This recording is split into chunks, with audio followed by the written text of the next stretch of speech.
दोस्तों ये वीडियो जरा ध्यान से आप सुनिए।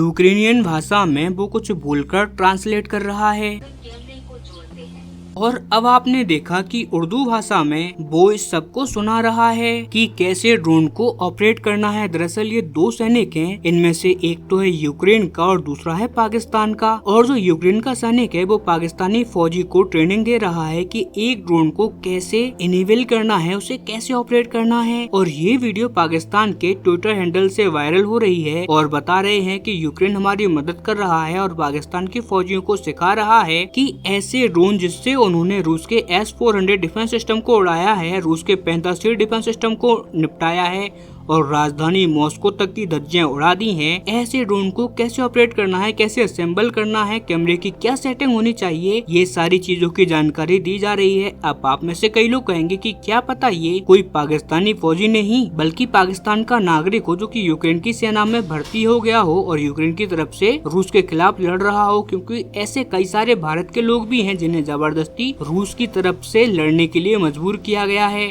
ऐसी बहुत सारी रिपोर्ट हमारे पास आई है। तो हो सकता है कि यूक्रेन ने पाकिस्तान के लोगों के साथ ये कर दिया हो, लेकिन आप लोग जरा इस वीडियो को ध्यान से देखिएगा एक बार फिर से, तब आप देख पाएंगे इन दोनों जो सैनिक, इनके पैंटों पर नजर आप डालिए, इन दोनों पैंटों का जो पैटर्न है वो अलग है। आप साफ देख पा रहे होंगे कि एक जो फौजी है उसका पैंट बिल्कुल अलग है यूक्रेन के फौजी से और दूसरी तरफ पाकिस्तान का जो फौजी खड़ा हुआ है उसके पैंट का पैटर्न जो फौज के जो रेंजर जवान है उनसे बहुत ज्यादा मिलता है। कुल मिलाकर दोनों अलग सेनाओं के जवान हैं। यहाँ कोई भी पाकिस्तानी यूक्रेन की तरफ से लड़ रहा होता तो दोनों की यूनिफॉर्म एकदम सेम होनी चाहिए थी, यानी कि बिना शक यहाँ पर पाकिस्तान के फौजी मौजूद हैं जिन्हें ट्रेनिंग दी जा रही है। इसके अलावा एक चीज मैं आपको और दिखाता हूँ। अब से एक हफ्ते पहले यूरोपीय यूनियन की एक प्रतिनिधि आई थी जो कि यूक्रेन की काफी करीबी मानी जाती हैं और उन्होंने पाकिस्तान के साथ एक ज्वाइंट स्टेटमेंट जारी करी जिसमें कश्मीर के मुद्दे को यूक्रेन युद्ध से जोड़कर दिखा दिया था, यानी कि दोनों मुद्दों को एक करने का ट्राई किया और ये तक कह दिया था कि अगर कश्मीर का मुद्दा नहीं सुलझाया गया तो यूक्रेन जैसा युद्ध यहाँ भी हो सकता है, यानी कि सिमिलरिटीज आप यहाँ पर देख सकते हैं। लेकिन अब आपका सवाल होगा कि आखिरकार यूक्रेन ऐसा क्यों कर रहा है? क्या वो भारत से दुश्मनी निकाल रहा है क्योंकि भारत रूस से बम्पर कच्चा तेल परचेज करके रूस की अर्थव्यवस्था को बचा रहा है और रूस को पैसा मिल रहा है भारत की वजह से, जिससे कि वो इस युद्ध को लंबे समय तक जारी रख सके। तो देखिए ये इसके पीछे कारण नहीं है, इसके पीछे कारण है दूसरा। दरअसल जब से डोनाल्ड ट्रम्प सत्ता में आए हैं तभी से यूक्रेन की मदद लगभग खत्म कर दी गई है। इवन यूरोपीय यूनियन की भी इतनी कैपेसिटी नहीं है कि वो बड़े पैमाने पर मदद कर पाए यूक्रेन की, इसीलिए यूक्रेन पैसा जुटा रहा है फिलहाल युद्ध जारी रखने के लिए और फिलहाल उसे पाई जुटाने में पसीना छूट रहा है। एग्जाम्पल के लिए आप स्क्रीन पर देखिए, ज़ेलेंस्की जो कि यूक्रेन के राष्ट्रपति हैं, उन्होंने हाल ही में बयान दिया कि यूक्रेन की कैपेसिटी है 1 मिलियन ड्रोन प्रोड्यूस करने की, यानी कि ये लोग एक साल के अंदर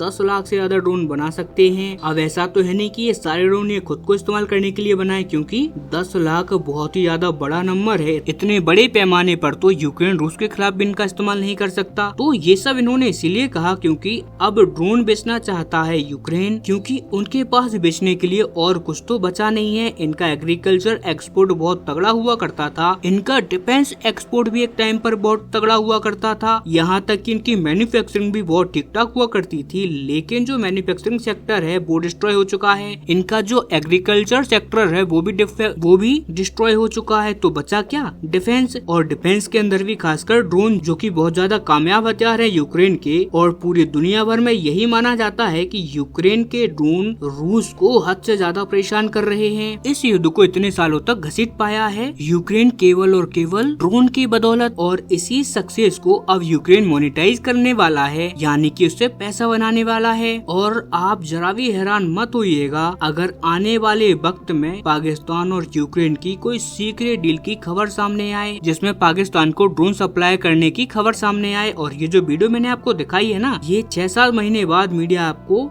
यही वीडियो दिखाकर शायद बताए कि कैसे महीनों से पाकिस्तानी जवान ट्रेनिंग ले रहे थे यूक्रेन में, यानी कि दोनों देशों की डील महीनों से हो रही थी। लेकिन खैर, आपका भाई आपको ये खबर थोड़ा पहले दे सकता है। लेकिन अब यहाँ पर सबसे बड़ा सवाल है कि क्या ये भारत के लिए टेंशन की बात है? तो जी हाँ, भारत के लिए ये जरूर टेंशन वाली बात है। हमें टेंशन लेनी भी चाहिए क्योंकि यूक्रेन के ड्रोन वाकई में ही सफल हुए हैं रूसी युद्ध में। आप सब लोगों ने ये चीज खुद देखी है, लेकिन हमें इसके खिलाफ मदद लेनी चाहिए रूस की, क्योंकि रूस भी काफी हद तक सफल हुआ है यूक्रेन के ड्रोनों के खिलाफ। हाल के कुछ महीनों में उन्होंने सालों तक इन ड्रोनों के खिलाफ लड़ाई लड़ी है और उन्होंने ऐसे डिफेंस मैकेनिज्म तैयार कर लिए हैं जो कि इन ड्रोनों से निपट सके। यानी कि अगर हमारा सामना यूक्रेन के ड्रोनों से होता है तो हमें ज्यादा प्रॉब्लम नहीं आनी चाहिए, क्योंकि रूस का एक्सपीरियंस हमारे साथ होगा और उस एक्सपीरियंस के दम पर ही हम उन्हें काउंटर कर सकते हैं। यहाँ तक कि भारत का जो काउंटर मेजर सिस्टम है ड्रोन के खिलाफ, वो रूस से ज्यादा तकड़ा है। जी हाँ, क्योंकि रूस इन ड्रोनों के खिलाफ S-400 या S-500 इस्तेमाल करता है। लेकिन वहीं भारत क्या करता है? भारत इस्तेमाल करता है अपने स्नाइपर्स, अपना आकाश डिफेंस सिस्टम, इवन अब तो हमारे पास लेजर मैकेनिज्म भी आ चुका है जो हमने डिप्लॉय कर दिया है पाकिस्तान के बॉर्डर पर। यानी कि लेजर हथियार जो रूस के पास अभी नहीं है, यानी कि हमारा ड्रोन काउंटर मेजर सिस्टम बढ़िया है। ऊपर से रसिया का इन ड्रोन के खिलाफ एक्सपीरियंस है, तो हमें कोई ज्यादा समस्या नहीं आनी चाहिए। लेकिन फिर भी हमें सचेत रहने की आवश्यकता है। हालांकि इस पूरे मामले पर मैं लगातार आपको अपडेट देता रहूंगा जैसे इस पर कोई भी तगड़ी खबर निकल कर सामने आएगी तब। लेकिन उसके लिए आप लोगों से भी निवेदन है कि प्लीज इस चैनल को सब्सक्राइब करें, वीडियो लाइक करें। हम मिलते हैं जल्दी अपनी अगली वीडियो में, तब तक के लिए नमस्कार, जय हिंद।